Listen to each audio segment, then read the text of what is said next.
70 000 mariages forcés en France, une réalité souvent méconnue que nous avons choisi de rappeler à la veille de la Journée mondiale contre les violences faites aux femmes. Des jeunes filles mariées contre leur gré à des hommes souvent plus âgés. Le sujet est encore tabou et le silence difficile à briser. Plusieurs femmes se sont confiées à Anne-Charline Lambard et Amélie Deloire. C'est dans les établissements scolaires que le mariage forcé se révèle.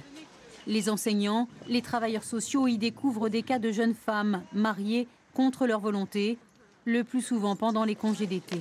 Il suffit qu'une personne va parler ou décider de quelque chose.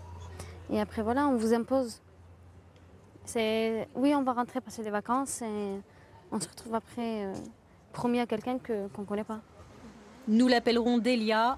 Son mariage avec un cousin éloigné lui colle toujours à la peau, même 5 ans après les faits.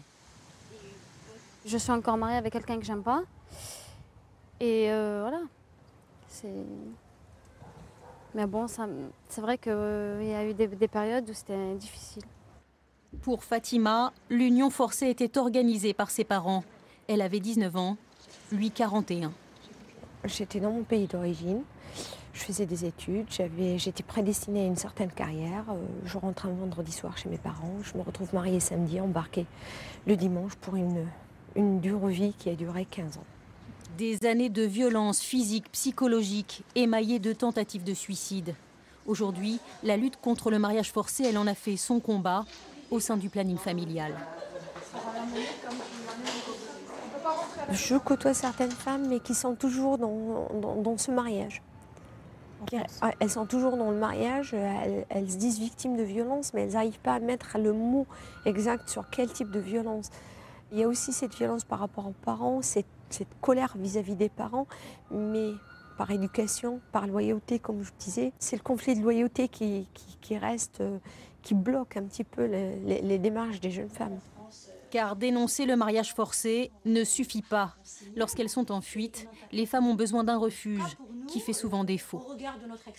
À Montpellier, quelques familles sont recrutées pour accueillir les victimes de mariage forcé.